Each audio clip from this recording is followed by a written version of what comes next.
Welcome again to those who may have just joined us to the Decatur Land Acknowledgement, Liberating Minds and People from Ongoing Colonization. For those of y'all that may need it, we do have closed captioning available.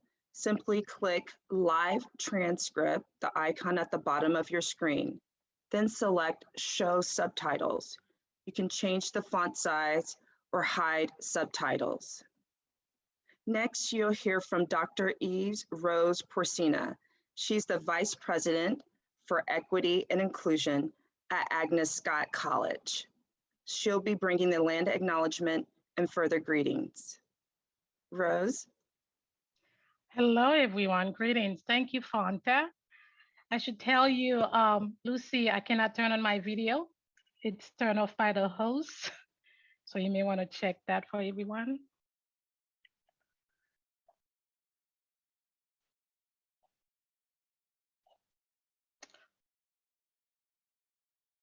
Okay, well, thank you. Hello, everyone. Thank you and greetings and welcome. You know, in my tradition, when people gather, we usually pay honor and give respect both to our ancestors as well as the people who are gathered at that moment. So a very special honor to the members of the audiences who are on the line right now and for those to come. And my most esteemed respect to each member of the panel. My name is Eve Rose Porcina. I serve as the Vice President of Equity and Inclusion at Agnes Scott College. The college leadership and President Zach also send greetings. We are delighted to be partnering with the Beacon Hill Black Alliance for Human Rights to host today's conversations. As always, I have to say Agnes Scott College is thrilled to provide the support for community partners to host forums.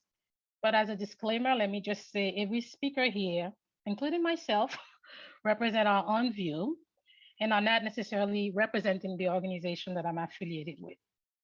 This gathering is part of our Truth, Racial Healing, and Transformation. I'm sorry, I was just reading the chat and then I just got carried away. I shouldn't be paying attention to the chat because we have amazing people in the back taking care of that. But as I was saying, this is part of our Truth, Racial Healing, and Transformation Courageous Conversation series, TRHT. When I say Truth, Racial Healing, and Transformation, sometimes we use the acronyms TRHT. Agnes Scott was founded in 1889, 2 years after the Dawes Act of 1887 that was passed by Congress and that led to the breakup of large Indian reservations and the sales of Indian lands to white settlers. The Muskogee Creeks in particular were forced to relinquish the land which is now present-day DeKalb County. I said no more on that topic. Most institutions in our area, including us though, have some glass windows or doors or even buildings when it comes to authentic history. This is why at the college, even though we are one of the most social justice-oriented college in the nation in terms of social mobility, actually number one among National Liberal Arts College for social mobility, I don't throw stones, but rather to the TRHT, Truth, Racial Healing, and Transformation Project. We launched a couple of years ago, we launched a project to study and acknowledge our past, beginning with a deep dive into our archives and an evaluation of past partnership, including funders. For example, our library had found 18 titles, which were purchased, I believe, in the 1950s by the UDC. As we rest with our past, we remove them from the general circulation into our archives and special collections. So researchers and history for historical purposes, we can have access to them, but also contextualizing them.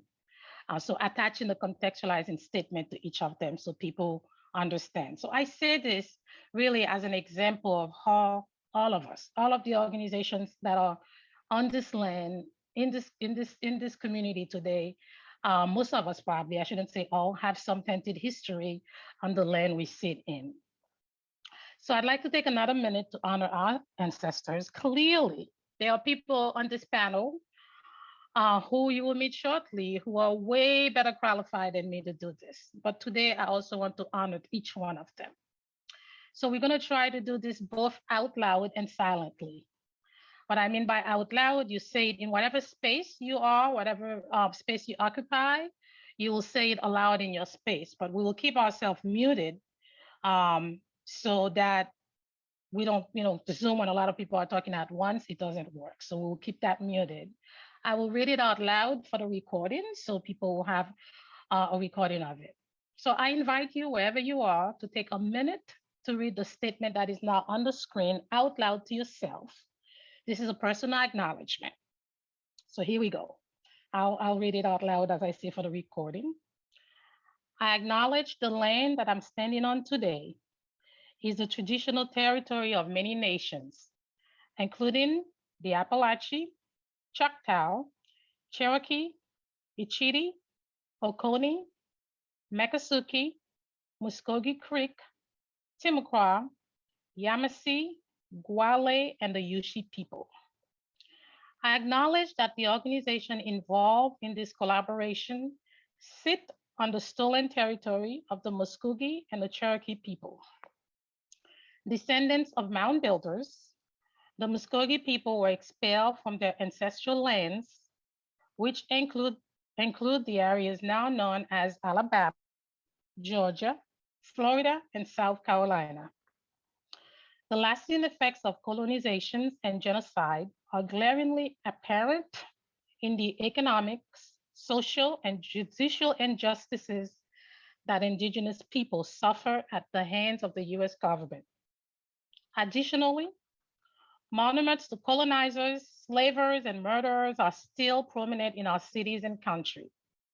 These passive celebrations of colonizers are marks of the horrific history that the United States is founded on and a call to action for allies and accomplices.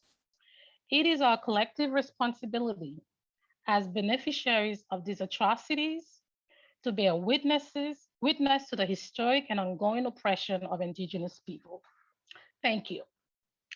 By personally making a land acknowledgement, you are taking part in an act of reconciliations, honoring the land and Indigenous heritage, which dates back over 10,000 years.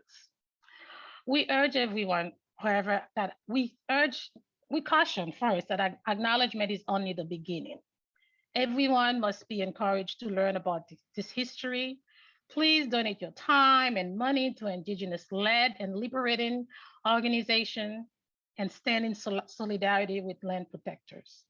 We pledge at AgnesCat to stand in solidarity with everyone who is committed to social justice. Thank you so much, Fontaine. Back to you. And it's a pleasure to be part of this gathering this afternoon. It's a pleasure to join AgnesCat in this work. Thank you so much, Ease Rose. And good afternoon to everyone who may have just joined us. My name is Fanta Hai. I'm the co-chair for Beacon Hill Black Alliance for Human Rights and co-chair of the Decolonized Decatur Committee, which sits under Beacon Hill Black Alliance for Human Rights. I'm grateful to be here with you today. For those of us who may have just joined us recently, if you need closed captioning, it is available to you. Please click the live transcript icon at the bottom of your screen. Then select Show Subtitles. You can change the font size or hide the subtitles. And as you do that, please bring greetings to one another. Say hello, jump into the chat, tell us where you're coming from and what you want to gain from today's conversation. And as you greet one another, I'll introduce our esteemed panelists, which I'm so excited that we were able to have join us in this conversation. First, Natsu Saito. Natsu Taylor Saito is a distinguished university professor and professor of law at Georgia State University's College of Law in Atlanta, Georgia, where she has taught courses on international human rights, race, and Indigenous rights since 1994. She's the author of several dozen law review articles, as well as 3 books, most recently, Settler Colonialism, Race and the Law, Why Structural Racism Persists. Thank you so much, Natsu, for joining us. Next, we have Dr. Craig Womack. Craig Womack is the author of Red on Red, a literary history of the Muskogee Creek Nation, and an analysis of the work of queer playwright Lynn Riggs, author of Oklahoma, Drowning in Fire, a coming out novel contextualized by the history of the Creek Nation, co-author of American Indian Literary Nationalism, a discussion of hybridity debates in relation to Native sovereignty, co-author of Reasoning Together, the Native Critics Collective, an interactive, communally composed volume on ethics in Native literary criticism, and the forthcoming, The Song of Ronald, a critical study of narrative depictions of the Native American artists. He teaches American Indian literature, critical theory, and jazz studies. His undergraduate courses include readings in popular literature and culture, jazz literature, also Native American literature of the Southeast, and intersections of African and Native American literature. Thank you so much, Dr. Womack, for joining us. We also have Danya Davey. Danya serves as the Director of Land Retention and Advocacy at the Federation of Southern Cooperatives Land Assistance Fund, the largest and oldest cooperatively owned nonprofit cooperative whose membership includes Black farmers, landowners, and cooperatives. After double concentrating in community health and Africana studies at Brown University, she completed her academic journey at University of Virginia School of Law. Danya has written extensively on air property, Black land loss, racial disparities in maternal mortality, racial disparities in the criminalization of mothers, and disparities in healthy food access for low income and communities of color. Danya began her legal career as a Skadden Fellow at the North Carolina Association of Black Lawyers Land Loss Prevention Project, implementing a project she designed which provided community education and estate planning services to improve Black farmers' access to legal services in the rural South. She developed the documentary Our Land, Our Lives, the North Carolina Black Farmers Experience, and served on the inaugural North Carolina Sustainable Local Food Advisory Council. In 2016, she co-authored and edited The Resistance chapter in the book, Land Justice, Reimagining Land, Food, and the Commons. She has lectured and facilitated workshops at conferences on the local, state, and national level on equity issues facing rural Black America. Thank you for joining us. Also, we have with us Paul McLennan. Paul McLennan is a board member of Beacon Hill Black Alliance for Human Rights and a retired member of the Amalgamated Transit Union Local 732, where he served as shop steward, newsletter editor, and executive board member. He is currently co-chair of Beacon Hill's Decolonize Decatur Committee. He has been an organizer in various social movements, particularly the labor movement, for 50 years. Organizing in the South since 1977, he has also participated in the anti-apartheid, immigrant rights, disability rights, and anti-war movements. A major influence is Ella Baker and the radically democratic work of the Student Nonviolent Coordinating Committee, known as SNCC, during the Black Freedom Movement of the 1960s. He has written for publications of the Center for Democratic Renewal, the U.S. Human Rights Network, Labor Notes, Black Agenda Report, and as a member of the U.S. Human Rights Network, co-wrote Born of Struggle, Implemented Through Struggle, Reflections on Organizing and Building a People-Centered Human Rights Movement in the U.S. Thank you, Paul, for joining us. Just so everyone can have a sense of the flow today, I'm going to start out posing specific questions to each of the panelists, which is going to be centered around acknowledgement. We're here today to acknowledge the land and the loss of the land. And in that, we know there's been a great injustice done. So they're going to speak to that. And then in the second half of the program, there's going to be questions that are posed around restorative justice. If injustice has happened, then there has to be a restorative justice response, we believe at Beacon Hill Black Alliance for Human Rights. And so our panelists will speak to that. At any point in time, our panelists may respond to one another as well. And then following the questions, there'll be Q&A, and then we'll close out approximately around 2:30. Again, thank you everyone for joining us. First question is for Dr. Craig Womack. So Dr. Womack, we've been hearing in more of a variety of communities, I know I particularly have, about land acknowledgement. It seems like it's the hot topic for everyone in so many different sectors of our society. I recently attended a Christian community discussion group on race, and one of the facilitators spoke on how their co-facilitators should be acknowledging the land, encourage her to do so, to do a land acknowledgement. This person did a brief mention of the land, accomplishing what I believe she probably thought was just, but I was left wondering, did she fully understand why it was needed? I wonder that of so many people who do it. It just seems performative at times. I wondered if she really fully understood what needed to be said. And again, this has been a growing edge for so many communities who are wanting to do land acknowledgement. Why do you believe we're seeing an emerging focus on land acknowledgement? Please help the viewers to understand the significance. Thanks, Fanta. I'll just say briefly that my family is from rural eastern Oklahoma. They're mixed blood Creek and Cherokee people. My dad's from Eufaula, Oklahoma, and my mom's from Haskell, Oklahoma. And I touch medicine at Tallahassee Creek Wagogayi ground. So I'm saying this in case members of the community are watching. And your question is excellent. I mean, I think the sense of misgiving is something that inevitably all of us who approach this topic of whether or not to do land acknowledgements are going to feel.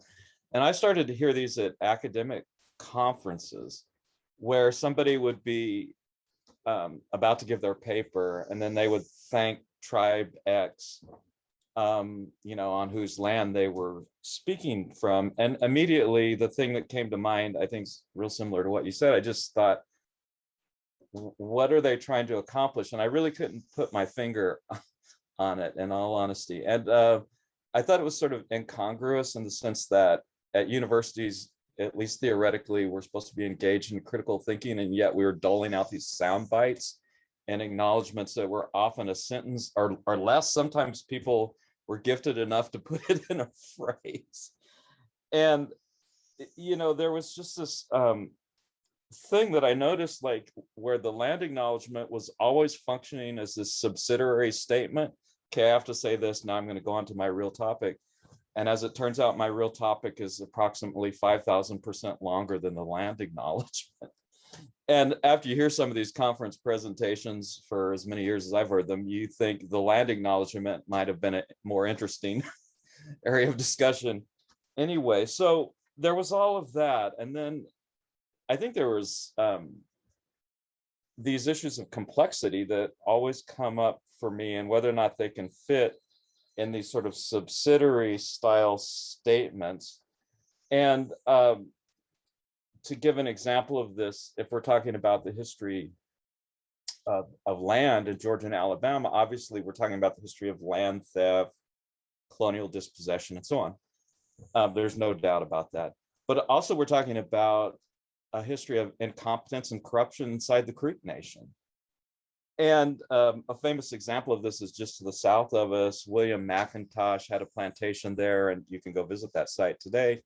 And he signed off land that he had no authority to sign off for, and the Creek Nation executed him.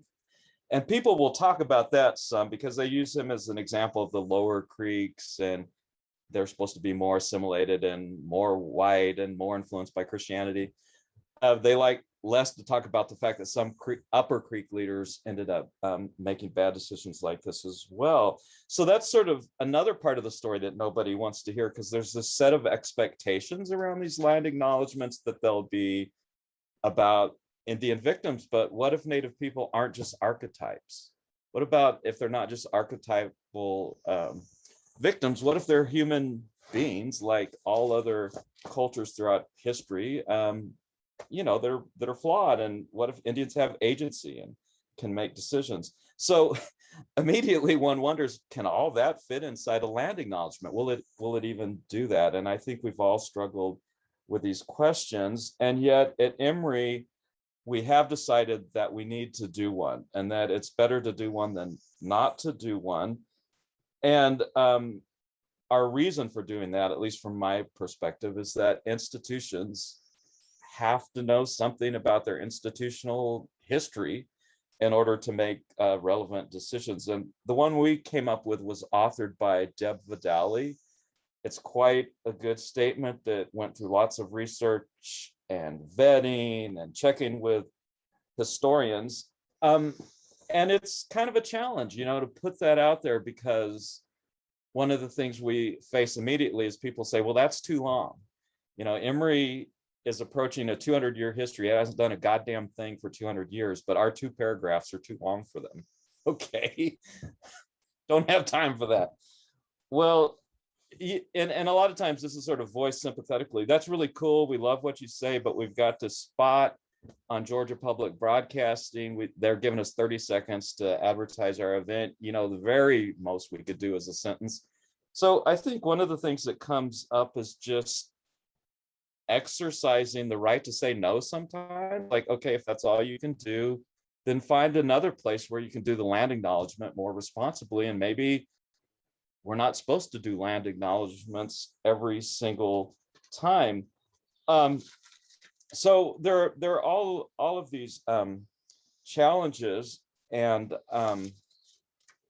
yet we came up with one. It's not officially approved by the university yet, although that might happen soon. And we've got all these questions that remain. And I think the next thing we're thinking through is, now this land acknowledgement is spreading out beyond our campus, that now that we've come up with it, other people want to use it.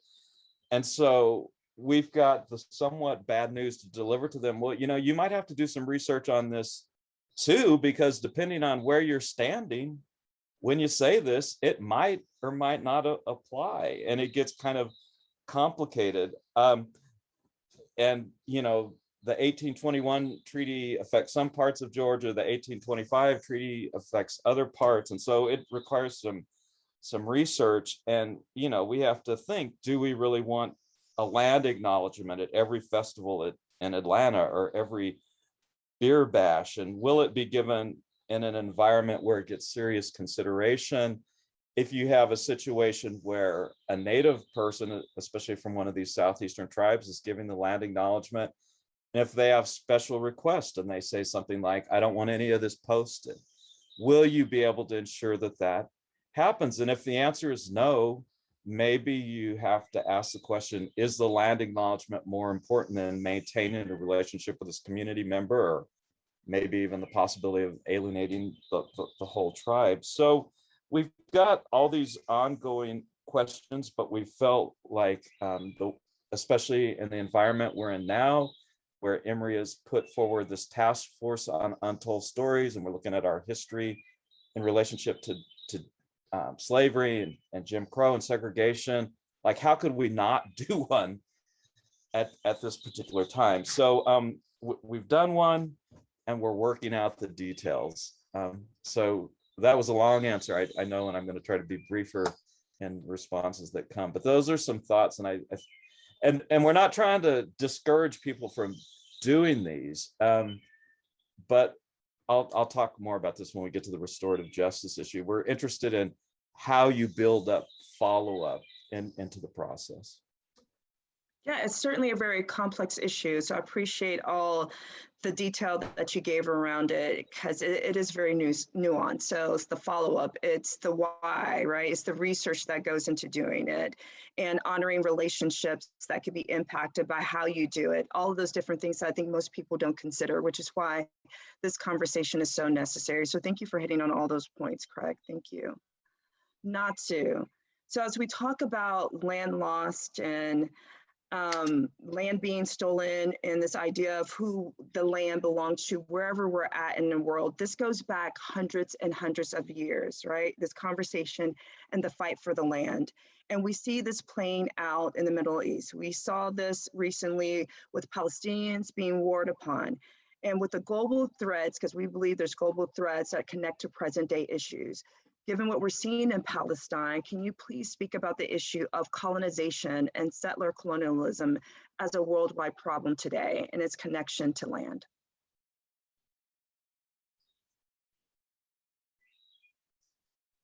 You're on mute.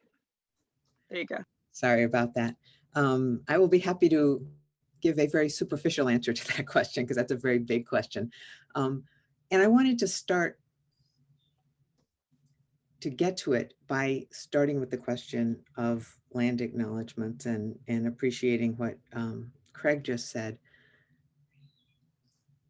I think that there's some real value that can come from thoughtful land acknowledgements that may not take any particular form or have a given statement, but that relate more to people thinking wherever we are, right? Stopping to think about the land, because that's where we are very literally. That's how we're relating to the earth and to everything around us. And to stop and think about wherever we are. It doesn't have to be an event, right? We can be driving across the country. We can be going to the grocery store, to think about whose land is this really now, present tense, right? I mean, who does it legitimately belong to now?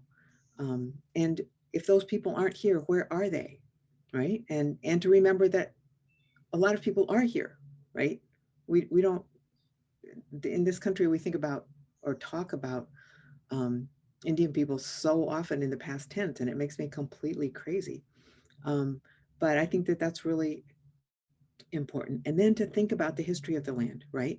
If we're not originally from this land, wherever we are right now, right? How is it that we came here, each of us? And what has happened on this land, and whose blood has been spilt and why? Whose spirits are remaining here? And then what's happening now on this land, right? And what responsibilities do we have about that? Because that's sort of, to me, the theme of this is, if wherever we are on the land, we have responsibilities to it. And Indigenous peoples are the peoples who accepted the responsibility and lived for millennia with that responsibility to the land. And, if we're going to be occupying Indigenous lands, the least we can do is act responsibly with respect to them. And that really, sort of thinking about it from that perspective, gets me to the notion that the way I think about this, it's when I think about those questions, I have to think about the fact that this is still a settler colonial state, right? And colonialism, generally speaking, right, involves exploitation of land and labor and natural resources by people or entities who are not indigenous to that territory, and the imposition of social, economic, legal, political institutions designed to facilitate that exploitation. But often we associate the word colonialism or colonization just with sort of what's often termed a sort of classic model, where the colonizers go out to someplace else and they exploit and they make profit and they send that profit home, and then they go home and leave at some point. But that model changes when it's a settler colonial situation. And in settler colonization, the colonizers leave their home country, or what we sometimes call the metropolitan center, with the intent of staying in the land, on the land that they're colonizing. And they assert direct claims to that and to control over the land and the people. So they came to stay. And as Deborah Bird Rose puts it, Indigenous people got in the way just by staying home. So these colonizers brought with them a presumed sovereign prerogative, like this presumption of a right to set up a state on somebody else's land, to create the social, political, legal institutions that would govern that territory, to decide what the territorial boundaries are, to decide who could or couldn't or had to live there. And to assert, complete control over it. And that's what we're living in right now. And this whole process, right, is why Patrick Wolf, who's one of the sort of theorizers of settler colonialism, talks about it being a structure and not an event, right? And one whose dominant feature is not only exploitation, but elimination. Because what it meant is that the settlers had to wipe out who was here first in order to replace them. And so what that means very concretely for us is that, first of all, right, they wanted the land. And so they wanted to disappear indigenous peoples, literally, physically, but also conceptually, right? And I think as we make our land acknowledgements, we have to remember that, you know, none of this land was vacant, right? Every place had a name, every place had a history, every place had people who were acting to, you know, in concert with it and trying to ensure its well-being. You know, by contrast, right, the colonizers, the settlers intended to make the land what they call productive, but what that means is profitable, right? And so they've never hesitated to strip its resources and to extract any kind of wealth that they could from the land. And to do this, they've really quickly realized that they needed somebody else's, or they certainly wanted somebody else's labor to do this. And that enslaving people, indigenous people, and also indigenous Africans, peoples indigenous to this continent as well as to Africa. And so, you know, they very quickly implemented the system of chattel slavery that we're very familiar with, but that was, you know, necessary to this overall plan, right? Their overall goals. You can't have colonization without this kind of exploitation. And also, as chattel slavery became less viable for them, then they turned to other ways of finding cheap labor, right? Labor that preferably for them was easily accessible, but also disposable. And we see this dynamic affecting the way in which people from Mexico and Central America were attracted. Asian migrants were some, with more or less volition brought here or attracted to come here in order to continue this process of providing cheap labor for the settler colonial state to make, you know, fulfill its, what it saw as its purposes. And I say all this just to say that if we think about different groups, when we talk about, you know, race and racial relations and racialization of groups, I think we really have to think about the ways in which the notion of race has been constructed by the colonial powers and the way in which these different groups have been identified, the ways in which we have certain characteristics attributed to us that all tie into the land, that all tie into, you know, who's claiming the land and for what purposes. And if we pay attention to the land and the history of the land, we can see these dynamics. We can see how people have been racialized in different ways and treated in different ways, but also in similar or parallel ways. We can understand, you know, the dynamics. We can understand why some of us have been treated one way and others a different way, so that it's not just sort of a hierarchy of exploitation, but different ways in which we have all been used in this situation. And all of these dynamics that I'm talking about relate to the violent dispossession of peoples in all settler states. And that's what I think is really key to what you were raising, Fanta, earlier about what's been happening with the Palestinian people, right? We see their attempted erasure from the global narrative, their elimination from the land so that they could be replaced,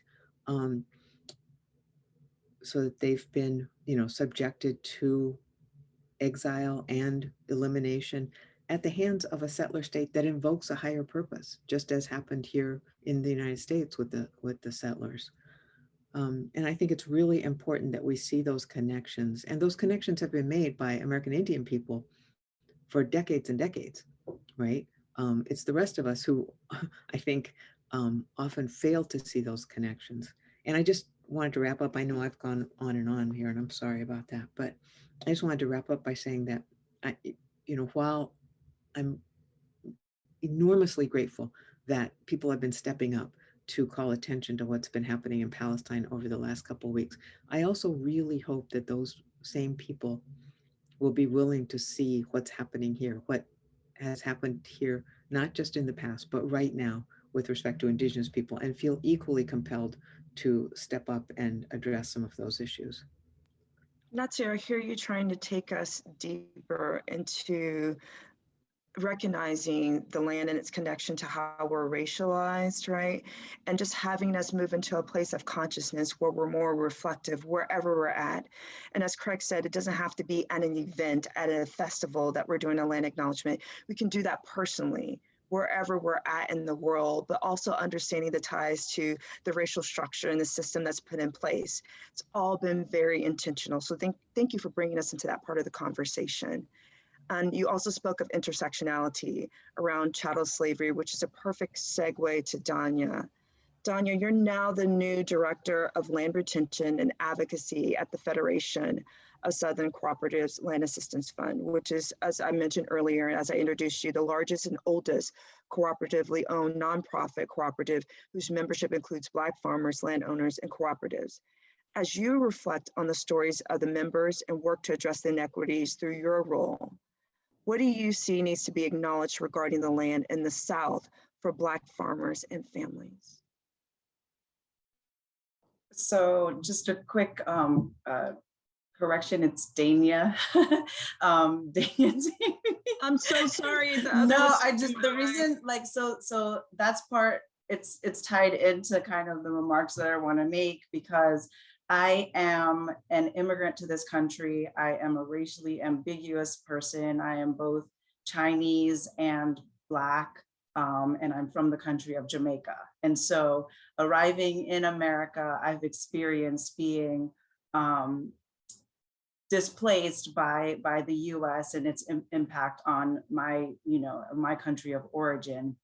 And so just living here, growing up in America and seeing the way that communities of color are systematically exploited, that's kind of how my worldview was formed and shaped. So as an outsider looking in, not directly a member of the Black community, but growing in my membership in the Black community by the work that I do. So when I think about this work, I think about it very, very, very, very seriously every day. My responsibility as a person who is not an in-group member, and yet representing, often given the opportunity to represent an organization and the legacy that I'm standing on. And so it's something that I think it's important, like me telling you how to pronounce my name, that's what it takes, like in you recognizing like, this is what my name and what I name myself and what I call myself and what groups of people name themselves and call themselves, it matters. And it doesn't have to be always formalized, but when it can be formalized, it has to be rooted in the history. So when I think about that history, I think about, as a lawyer, when the Constitution was drafted, the enslaved Africans were legally classified as property. And then it wasn't until the 14th Amendment was drafted that those enslaved Africans were given human citizenship status. So as a fundamental matter, the African Americans that live in this country today, their ancestors originally weren't even thought of as different than land. They were property in the same way that someone can buy and sell land, they could be bought and sold. And then from emancipation to 1910, we see that 218,000 Black farmers acquired 15 million acres of land. And by 1992, 18,000 Black farmers had 2.3 million acres of land, which represents a 90% decline in both Black farmers and Black-owned farmland. So the transformation from property to property owner is dramatic, and then equally as dramatic was the 90% decline of ownership. And part of that loss of land are the myriad systematic white supremacist massacres of Black communities throughout the South.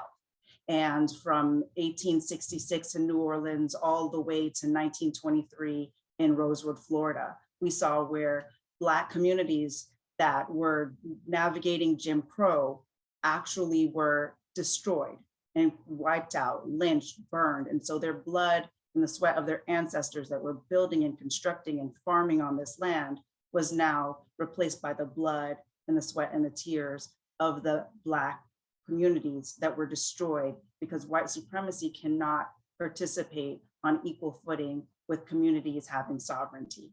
And so it's all very, very much everything that Craig said and the Natsu said, it's very much connected to the same story that the Black landowners have experienced historically, and the ways in which the legal system and laws have been used to exploit landowners and to contribute to land theft. So eminent domain, for example, tax sales, partition sales. And a partition sale is when a landowner passes away without an estate plan and the state decides how their heirs inherit their land. Well, what folks would do who understand how to manipulate those systems is they would buy an heir's owner and then force the sale of the land at a low cost. And we've seen that all throughout the South. We see where African-American beachfront land, in addition to farmland, was just routinely and systematically stolen.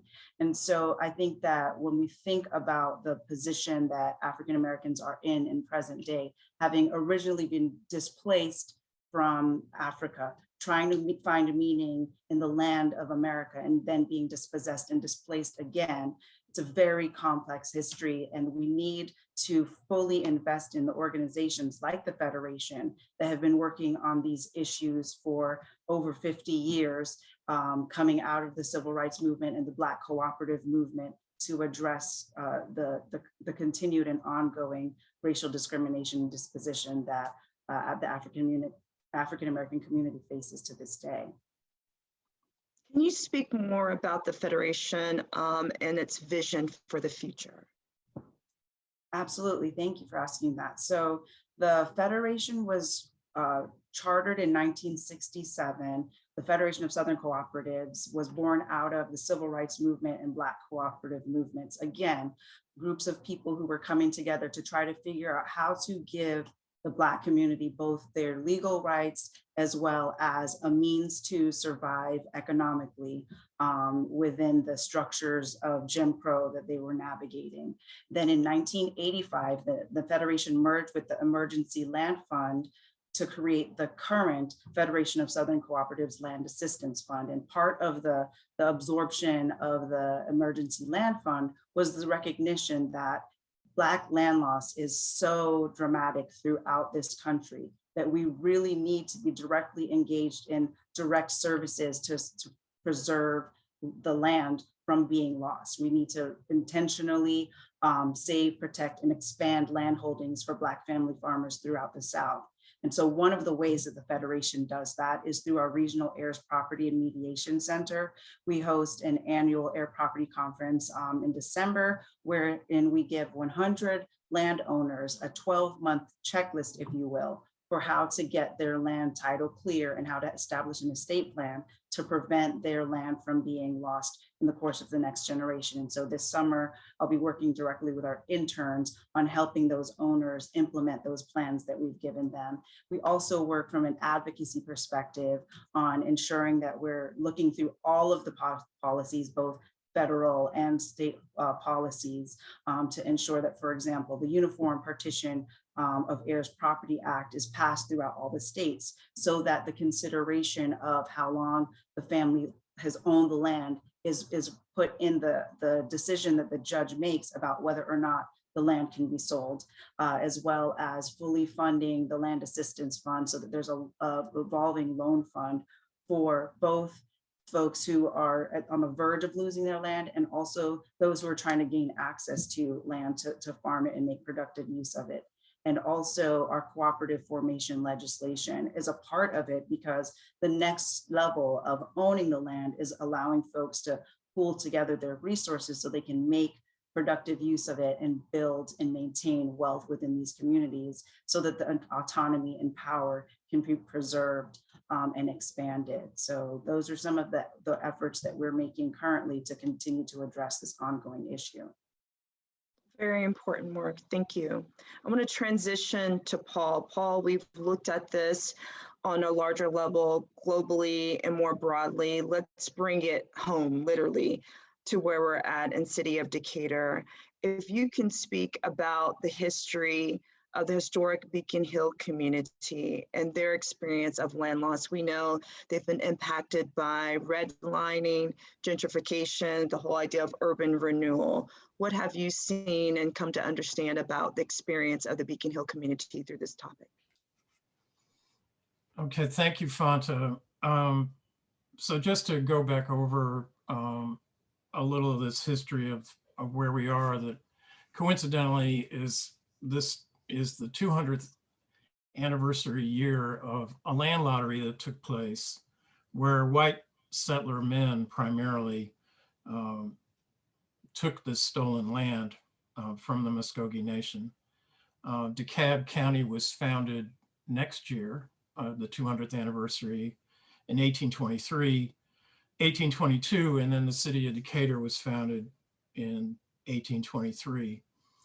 The first census of Decatur in 1830 listed 8,388 whites, 1,669 enslaved Africans, and 17 free persons of color.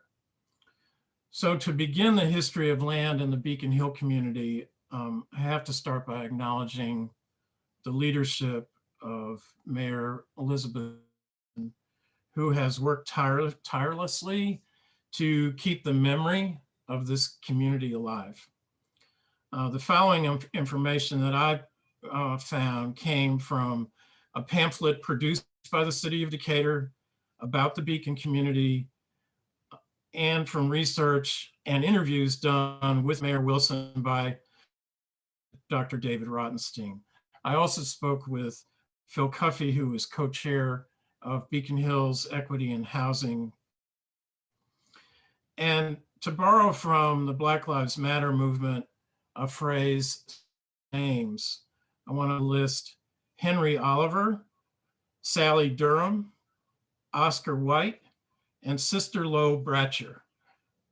These are all African descendant people who helped build the Beacon community. And among the more than 900 African Americans buried in the historic part of Decatur Cemetery known as Section 6. So after the end of the Civil War in 1865, freed Africans began to settle in what was called the Bottom. The area, for those of us in Decatur, now bordered by the railroad to the south, Adair Street on the west, Trinity Place on the north, and McDonough to the east.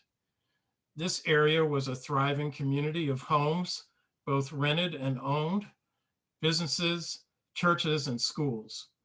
Construction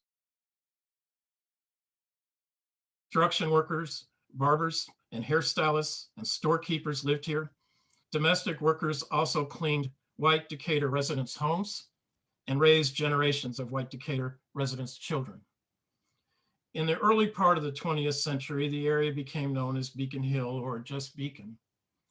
Deed restrictions and Jim Crow laws created the geography of Decatur's Black community, and the public policy that directly impacted the neighborhood was made far away at City Hall without their input or consent. This immorality of the city's budget decisions could be proven by simply seeing the difference between the paved roads in the rest of the city and the dirt roads when driving into the Beacon community. In the 1930s, white Decatur began to condemn sections of the community to make way for one of the earliest public housing efforts in the country. In 1938, homes and businesses of the Beacon community were bulldozed in the name of so-called urban renewal. One thing we know about how white supremacy works is that another group of people has to be dehumanized and labeled as less than. A pamphlet created by the Decatur Housing Authority used racist language in describing the Beacon community as a blighted area, like a cancer, to eat its way into the vital organs of our municipality. In the 1960s, the city published a booklet, Decatur Fights Decay. Their decision was to again displace Beacon Hill families and businesses to make way for the Swanton Heights housing project and other public developments. In 1964, the Decatur Housing Authority used $1.8 million in federal money to purchase 16 acres of residential area in the Beacon community and cleared it for the expansion of the downtown community business district, the new Decatur High School, and the county courthouse. This displacement tore apart the fabric of the community and scattered its residents to other parts of Decatur and beyond. For example, many families moved to places like Stone Mountain and were forced to sacrifice the wealth they had created, not just financially, but in relationships, political power, and the loss of institutions like their church, which was also forced to move. Mayor Wilson said, "I think back in those days that the way the decision-making people saw it is the only way we could fix the problems is we have to demolish the existing structures and build new structures. That's what they seem to have cared more about than where we are going to build houses to retain our citizens." That was not anywhere, it seems to me, in the thinking of keeping the town diverse or caring about how many people are displaced because of this. The city of Decatur began demolishing large portions of the former segregated Beacon and Trinity schools during the first week in April 2013. Once the heart of the city's Black community, these two buildings were the last intact African-American heritage resources in Decatur. They were a powerful reminder that Jim Crow segregation was separate and unequal. In recent years, the city of Decatur's messaging around affordable housing has sounded good, but lacking in terms of. We have seen the explosion of development over recent years all around us. But of the 1,500 new units built since 2004, only 21 are classified as affordable.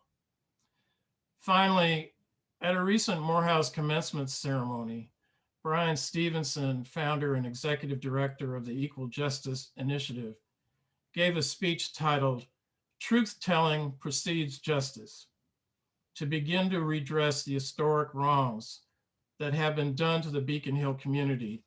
This story must be told.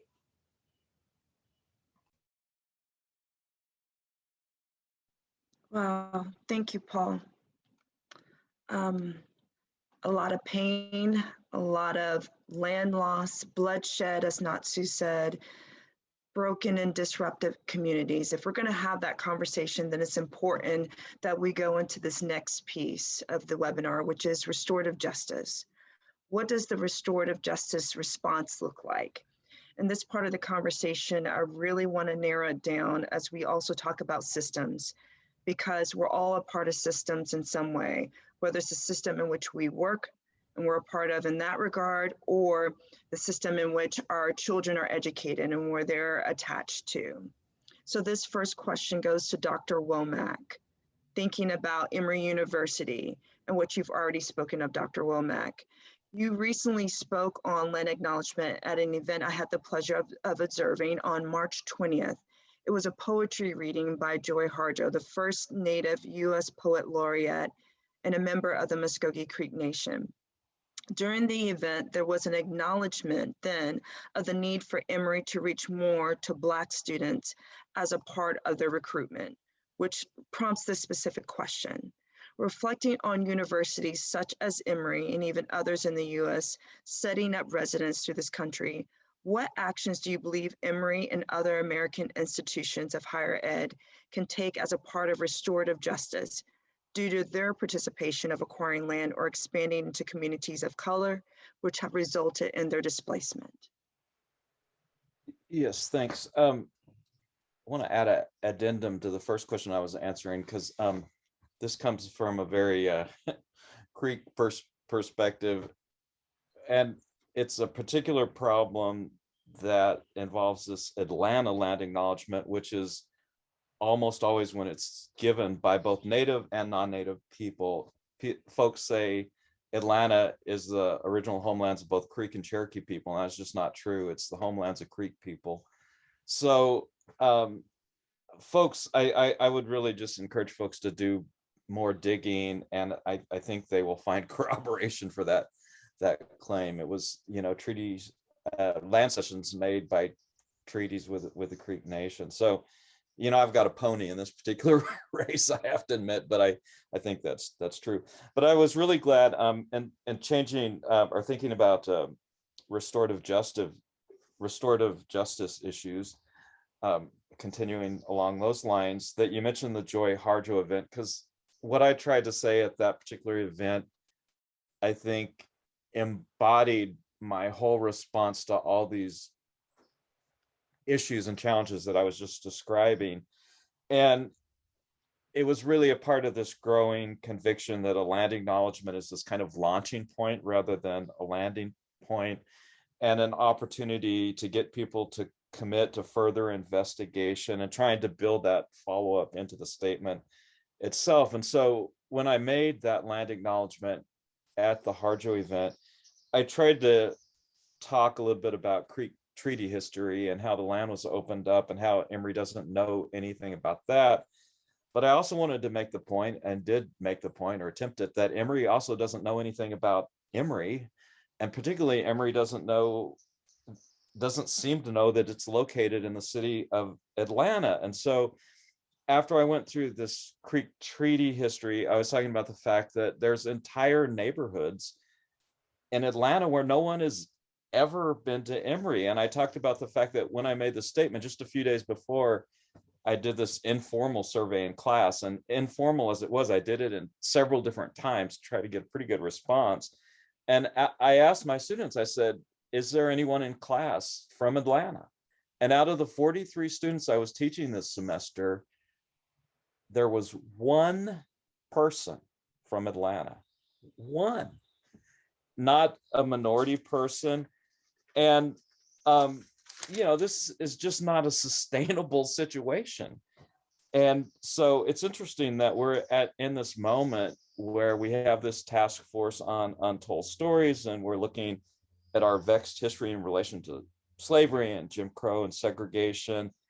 And if we look into all of that, but we remain a campus where, for all practical purposes, Atlanta residents are barred from our campus, then that's going to render these recommendations null and void. So, we can build all these memorials, and we can change the names of buildings, and we can get rid of Dooley as our mascot and all of this. But even though we change the names of the building, it's not going to affect who's inside those buildings, and in our case, who's not glaringly inside them. And while we have people from all over the globe, every corner of the globe, the one corner of the globe where we don't have people from is Atlanta, where we're located.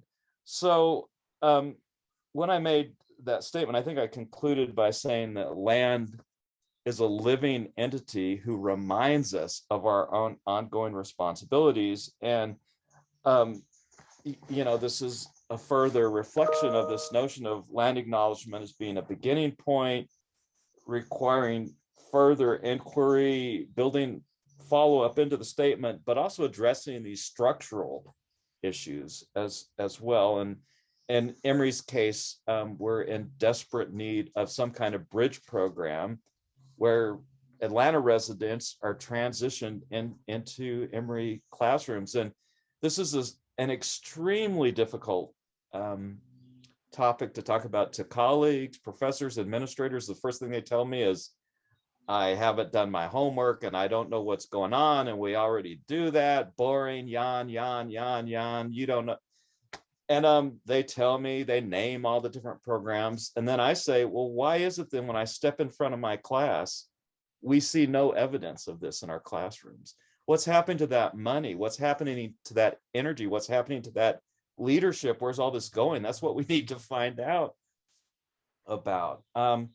So again, just returning to this idea of this land acknowledgement being an opportunity to really sort of expand outward. For me, the Creek component is both a center of it and a way of expanding way beyond that all at the same time, I think. All right, thank you, Dr. Womack. Same question for you, Natsu, being a part of the Georgia State University system. What could restorative justice look like for Georgia State? But also, second part, given that a reparations process involves dealing with the state that is responsible for committing the original human rights violations, how do we free our minds to think beyond the present day restrictions of the government? You always ask such easy questions, Fonda. So that's a really good question, and many questions. And I just want to start out by saying, I think we have to be careful when we talk about restorative justice. It's important to think about restorative justice, but there's an implication, I think, in that phrase that the harm has ended and now we are trying to redress the harm in a positive way. And of course, we do want to redress past harms, but I think we also have to be very careful that we're not ignoring ongoing harms. And the first step we have to always take is to stop the bleeding, right? Then we try to heal the wound. And I don't think that in any of these cases, the harm has been stopped.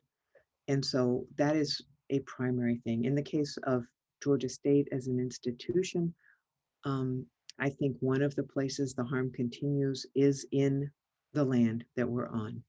And in many ways, Georgia State has done good things in terms of repurposing a lot of the buildings, et cetera, that the sort of white flight of business and banks and law firms and whatnot, when they all moved uptown and deserted downtown. I mean, Georgia State has put much of this to good use.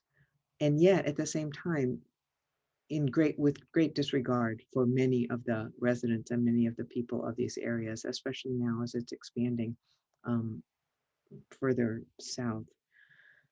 So there's that kind of ongoing issue that has to do with the land. There's also the question of looking honestly at its history, like we've been talking about this whole time, where, you know, when we look at institutions, I think we have to look not only at what they've done, but why, right? Like, what was the purpose of Georgia State?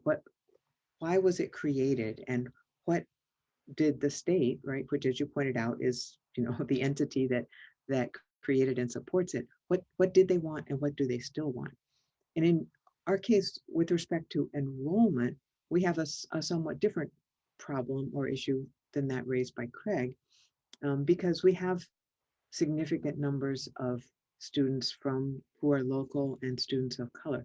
That wasn't always the case. If you look now at Georgia State's PR, you'll see that, you know, the institution is very proud of its high diversity rankings and numbers, et cetera. But what it fails to do is to take account of what got us to this point, right? When I first moved to Atlanta in the late 70s, that was a big struggle, was to desegregate the state university system of Georgia. And Georgia State at that point had 3% African-American students, half of whom were in so-called special studies programs, which was really a revolving door.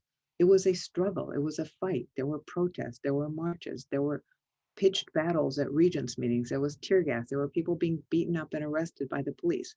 I mean, it took a real struggle to get these institutions integrated. So we have to remember that. It's not just, oh, you know, we're so proud of ourselves because of our good numbers. But also, I think we need to think about what are we doing with that now, right? We're an educational institution. What's the purpose of this education? Who has been taught, right? And who is now being taught? And what are we teaching people and why? And I really think that we need to look at that issue very closely because, especially right now with the attacks on critical race studies, I think that it's not critical race theory per se that's at issue here. To me, it's the notion that we are looking honestly at our history and thinking about our history in a critical manner that is threatening, apparently. And that's really problematic. It really made me think about the nature of our education system now and why there's this incredible backlash against looking honestly at history. And the thing that popped into my head when I was thinking about this yesterday was, it reminds me of how it was illegal to teach enslaved people how to read. It's like, we don't want people to have access to this information. And now that we can't stop people from being able to read, although the schools are, we could debate that question, but in any case, right, since people are going to have some access to this, the ability to read, right, now we're trying to limit the information that they're getting in schools. And so that's another area that I think we really need to look at with respect to what actual sort of restorative justice would look like in terms of educational institutions. And then I know I've been going on and on here. You talked about what it would take to free our minds, right? And it is really easy to think within the box, even when we're trying to make things better, right? Oh, we need to raise these numbers. We need to have those programs. We need to whatever, but we're still thinking within the boxes that have been given to us. And I think that we need to remember that if we recognize that we are in a situation that is still colonized, then we need to think about, what does it mean to decolonize? And to me, the key to decolonization is sort of a negative term, right? We're trying to undo the harm of colonization. But the way in which we do that is by exercising our right to self-determination. And that's a very positive, forward-looking concept. And we need to think about, what does it mean to be self-determining peoples, right? It's a well-recognized principle of international law that all peoples have the right to self-determination. So what does that mean? How do we exercise that? How do we take responsibility, to come back to that theme, right? How do we exercise our responsibility to each other, to the land, to our communities, to the planet? We're not going to get the answers to any of those from the entities that have destroyed all of the above. So we have to really be creative. And it doesn't have to be like some utopian fantasy. It can be just as you're doing in Decatur, right? What does it mean to make Decatur a place that is a good place for everyone to live? And how do we take responsibility for that? And I just wanted to Yeah, I want to say thank you for that, Natsu, because the work feels so big and so many people don't know where to start, right? To make progress towards change, to decolonize. What does that really mean? Because it's a big, very kind of fancy word that feels abstract, right? With a lot of depth to it, but you're making it very simple. So thank you for that. And I want to encourage the audience to please, if you have questions at this time, go ahead and put your questions in the chat, because we will be transitioning after this question that I'm about to pose to Paul. Paul, Beacon Hill Black Alliance for Human Rights is now focusing on reparations. That's often a topic we've heard more on a national platform previously, but we're seeing it being accomplished more on a local level. How does the organization believe that it could be accomplished locally in the city of Decatur, given all that history that you laid out for us? What might that look like? Okay, one place that we can look for some ideas is Evanston, Illinois. In March of this year, they became the first city in the United States to pay reparations to Black residents. And the background to this decision goes back to 2002, when it sounds to me what Craig is urging was done in terms of work. A resolution was passed by the city that acknowledged untold millions of Africans perished from starvation, disease, and brutal treatment while being transported to the New World during centuries of a horrible Black Holocaust. The use of uncompensated slave labor is one of the major causes for the rise of the US as the strongest and wealthiest nation in the world. This uncompensated labor allowed slave owners and their families to accumulate great wealth that passed down to their descendants. Jim Crow segregation and racist policies were the legacy of slavery. In Evanston, African-American residents faced housing discrimination through racial restrictive covenants, federal redlining practices, unequal access to sources of credit, and steering practices on the part of realtors. Evanston was not unique. These policies were enshrined in federal, state, and local housing policy across the country. So in November 2019, Evanston adopted a resolution which established a reparations fund and a reparations subcommittee. A historical report done on the city's policies identified housing as the strongest case for reparations, finding sufficient evidence of housing discrimination in Evanston as a result of city zoning ordinances in place between 1919 and 1969. So this restorative housing program acknowledges the harm that's been done and plans to revitalize, preserve, and stabilize Black owner-occupied homes, increase home ownership and build the wealth of Black residents, build intergenerational equity among Black residents, and improve the retention rate of Black homeowners in the city. So before talking about Beacon Hill's strategy, some human rights principles that I wanted to lift up is that international human rights law and Article 25 in the Universal Declaration of Human Rights recognizes everyone's right to an adequate standard of living, including adequate housing. The right to adequate housing should not be interpreted narrowly.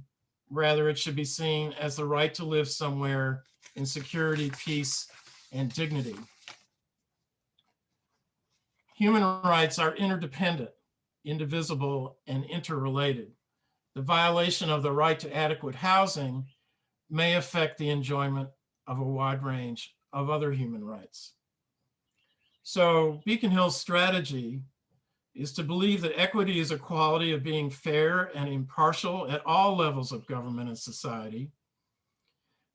And we believe that our campaign, Why We Can't Wait, Equity in Housing, is something that has to move forward as part of a reparations campaign. And we do have a reparations committee that's headed up by attorney and co-chair of Beacon Hill, Mauli Davis. The Equity in Housing campaign believes that coalition work needs to be done to educate our neighbors. We want to advocate for property owners to be given tax incentives to maintain affordable rent.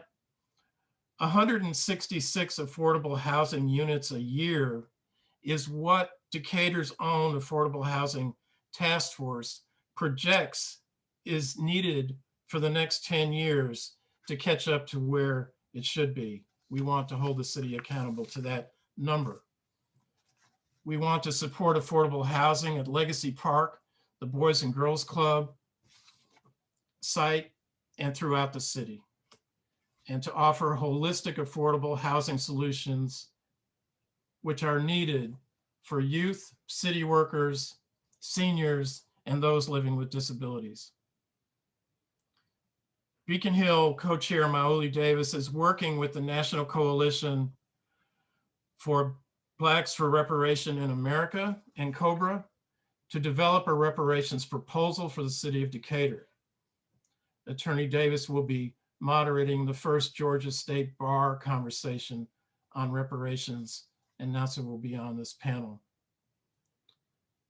Mauli reminded us at our last general body meeting that the fight for reparations has a long history in this country. It's not a new phenomenon. And I want to say, as a union member, I learned the importance of the word solidarity and the slogan, an injury to one is an injury to all. And I want to thank Natsu for this insight that our job as white members of Beacon Hill is not to prescribe the remedies, but to work in solidarity with those who have been most affected by these issues to help create spaces in which those most affected can figure out what they think the answers are. Thank you, Paul. I want to invite all the panelists to turn their cameras on if they can join us as we go into questions and final comments. So a comment from someone in the audience that I just want to share for those who are looking to find a way to make change and move towards restorative justice is this saying from an individual who said, "Every day we chop away at the mountain." Question regarding Black farming, great way to bring in the role of the Federation into the conversation. Talking about Black farming, Laura says, are young Black people interested in becoming farmers? So I'm going to kind of do a three-fer. I'm going to try to answer a question I got in a direct message, answer that question, and make my closing remarks and paying attention to the time. So in response to Laura's question, absolutely yes. There are a lot of young, new and beginning farmers that are seeking access to land. And that is something that the Federation is also simultaneously working on in terms of estate plans and farm transition plans, is making sure that the next generation, whether or not their family was able to have access to land, is able to participate in agriculture if that's something that they want to do. As a matter of fact, I helped my ex-husband start a farm after we were already divorced because there's just such a huge interest in agriculture within the Black American community and young Black American community right now. So, so yes, if you have additional questions about that, please feel free to contact me. I received a question that is one of the questions that keeps me up at night. So I wanted to address it on camera. And the question was basically, how do Black farmers feel about trying to preserve legal ownership of stolen land? So this very much ties into the point that Craig made at the beginning of the conversation about people not being archetypes and being human. And I think that is one of the things that I've been able to observe through my work. When I was working the Pigford discrimination lawsuit filed by Black farmers against the USDA was a huge class action lawsuit, and it had kind of two iterations of it. And part of the legacy of the Pigford class action discrimination lawsuit was that it gave presidential value to other class action lawsuits, one of which was the Keep Siegel class action lawsuit, which was filed by Native American farmers and ranchers with their own history of discrimination by the USDA. And so the Federation and Black farmers that I've had the pleasure of working with and being in space with absolutely are in solidarity with Native communities. And yet when you're in those spaces and those conversations are taking place, there is difficulty there because we're talking about histories of people being stolen, both their identities and their place in the world. And so those are not going to be all kumbaya moments. And what reparations looks like is going to look different from one community to the next. But I absolutely believe from the opportunities that I've had through the work with the Federation, all of the collaborative work that the Federation does with Native American advocacy groups, I believe that we have far more in common than we have that separates us. And I really do think that the cooperative ownership model is kind of creates more of a symbiotic relationship between people and relationships to the land. I think sustainability is sustainable agricultural practices, honors Native practices, it honors the histories of the peoples that we're talking about today. And so the ways in which we can work cooperatively, collaboratively, owning things as a cooperative rather than this individualistic capitalist approach towards owning and sharing resources, I think is part of how the Federation can play a role in continuing the important work of building towards whatever reparations will look like in collaborative ways. And so thank you so much for allowing me to be on the panel. This has been absolutely a pleasure to think through and hear about, and I look forward to the work that we're all going to continue to do together. Thank you for being here and joining us. With that, Craig, I want to jump over to you for final remarks, and I would love to hear your response to that question that was in the chat that she just spoke to. Okay, so the possibility of collaborations and with Indigenous communities and so on? So yes, I'll call it out specifically. The question is, how are the Black farmers who are being helped regain their land in the South and helped to stay on their land by the Federation of Southern Cooperatives feel about the fact that, and they put in quote, their land is originally land stolen from the Indigenous people? Yeah, I'm a literary critic, so I might just mention that the always controversial Alice Walker in one of her early novels, Meridian, kind of takes up this question. And of course, it's about her own North Georgia upbringing on a farm, and about the fact that in farms in this region, it's really common to find physical evidence of Native presence. Mound sites that have been plowed under, and you keep finding all this stuff when you're plowing the ground and so on. I mean, literally, I've visited these farmers and they've sometimes walked out with boxes and boxes full of this stuff. So in that novel, Meridian's mother takes the position that if enough time has passed, who cares? What does this have to do with me?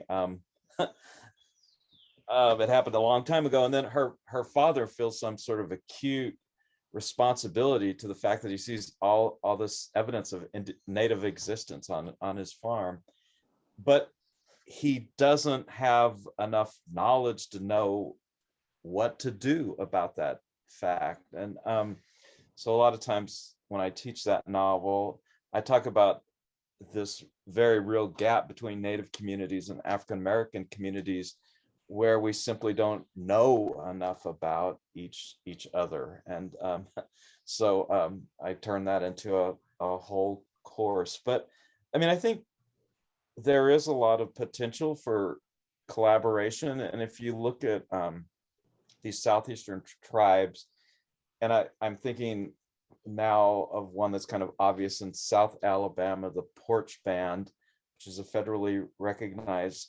tribe. And they do agricultural products and projects.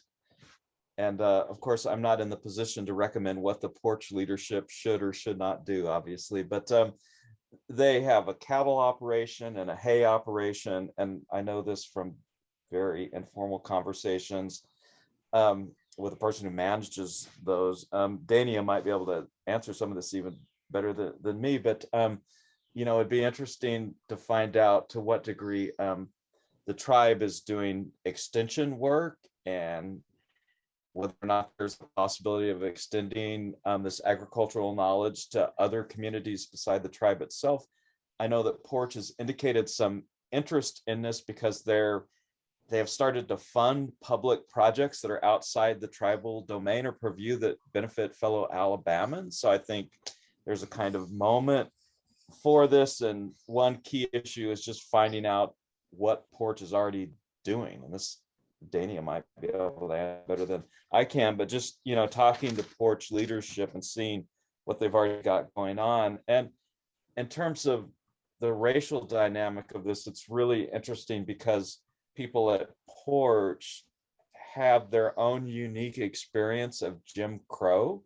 And when you talk to older people in the community, they have stories about going to separate schools. And and you know, it just embodies this area that we don't often think about, of ways in which Jim Crow extends beyond the African American community. So people tell these stories there, and at the same time, it's a community that has also internalized racism about some of its neighbors, about African American folks, biases against quote unquote competing Southeastern tribal groups in the region, and you know, the complexity of that group getting federal recognition and other groups not getting federal recognition all comes into play in complicated ways. So there's a lot of potential, I think, for conversations about these topics, and they would not be easy conversations, and they would require some talented facilitators, I think. But just yeah, a lot of things to be uncovered to decrease that gap I was just talking about, where we just don't know enough about each other in African American communities and Native communities. Yeah, correct. The relationship piece and all that we do as we work to address injustices and work towards restorative justice, it's critical at the heart of it.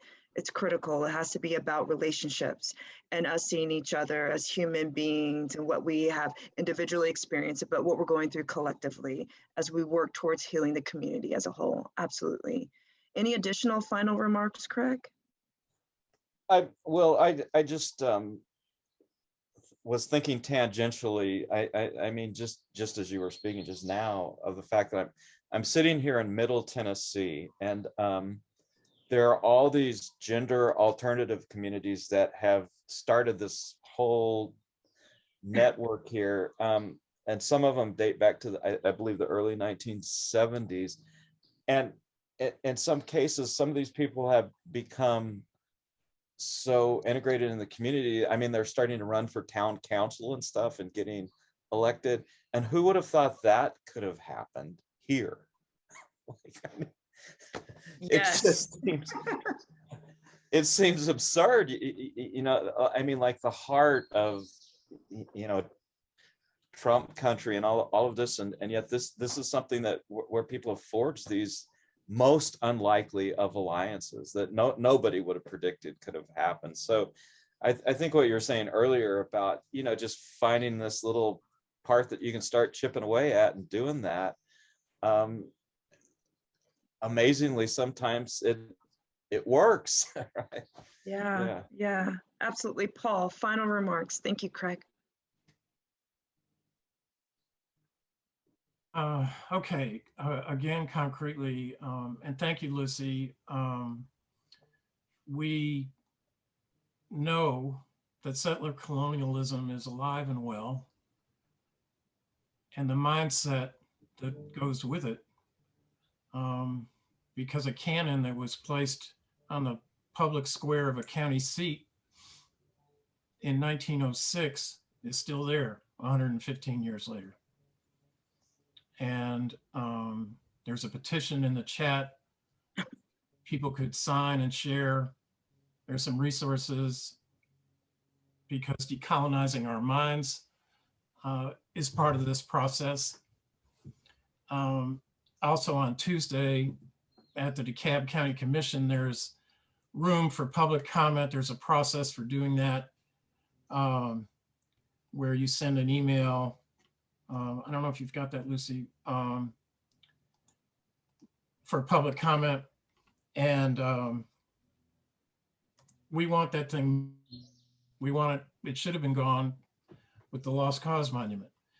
And I think it's an interesting reflection on this discussion, that the fact that one could go down without the other when they were both put up by the same organization says something about the narrative they were trying to promote, that they saw the connection, and the work that we have to do so that we understand the connection. And we're facing multiple crises right now with the planet, and Indigenous leadership is critical. What I'm reading now from the Red Deal, we have to refuse to let capitalism destroy our future any longer. The choice they lay out is between decolonization or extinction. And where I connect that is to Dr. King's call for a revolution in values. We have been governed by settler colonial values from the beginning of this nation state, this settler colony. It's time, past time, for the sake of ourselves, our humanity, and the future of the planet, to replace those values with different ones. Thank you so much, Paul. Final remarks, Natsu, as you close us out. Thank you. And I was going to say something about that canon too, but Paul has covered that beautifully.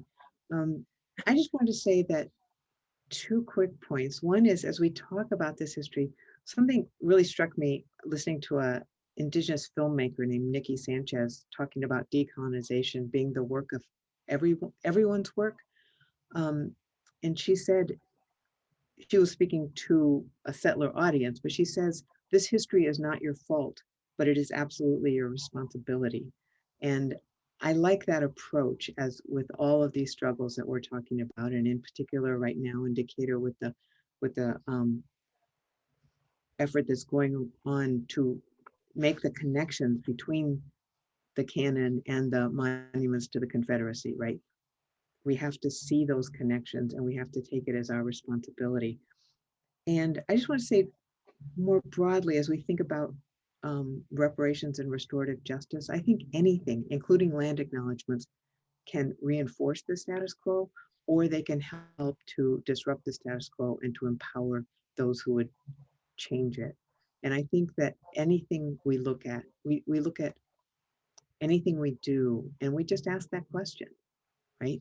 Is taking this action going to entrench the things that I don't like about this society and the state of the world right now? Or is it going to empower, even in a tiny way, people who are working to change it?